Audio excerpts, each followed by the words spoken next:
শহরের কোলাহল ছেড়ে আজকে আমরা এসেছি একটু শান্তির খুঁজে চাতলপাড় ব্রিজে। আসসালামু আলাইকুম সবাইকে।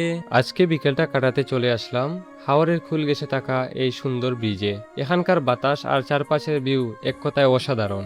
বিকেলের এই মিটে রোদ, ব্রিজের উপর দিয়ে হাঁটা কিংবা জলরাশির দিকে তাকিয়ে থাকা, সব মিলিয়ে মনটা মুহূর্তেই ভালো হয়ে যায়।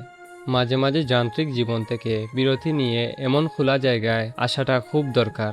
এই নীল জল আর খোলা আকাশ আমাদের প্রশান্তি দেয়। আর কত বন্দি থাকবেন এই চার দেয়ালে, একটু নিজেকে সময় দিন, হারিয়ে যান প্রকৃতির মাঝে। আজকের এই ছোট ব্লগটি আপনাদের কেমন লেগেছে একটু জানাবেন। যদি ভালো লেগে থাকে সবাই আমার পাশে থাকবেন। ইনশাআল্লাহ চেষ্টা করব আগামীতে আরও সুন্দর সুন্দর ডকুমেন্টারি ভিডিও আপনাদের সামনে তুলে ধরার চেষ্টা করব। সবাই আমার ফেসবুক পেজটি ফলো দিয়ে রাখবেন। পাশাপাশি আমার ইউটিউব চ্যানেল আছে, আপনাদেরকে লিঙ্ক দিয়ে রাখবো, আপনারা চাইলে ঘুরে আসতে পারেন। তো সবাই ভালো থাকবেন, সুস্থ থাকবেন, দেখা হবে অন্য কোনো ভিডিওতে। আসসালামু আলাইকুম।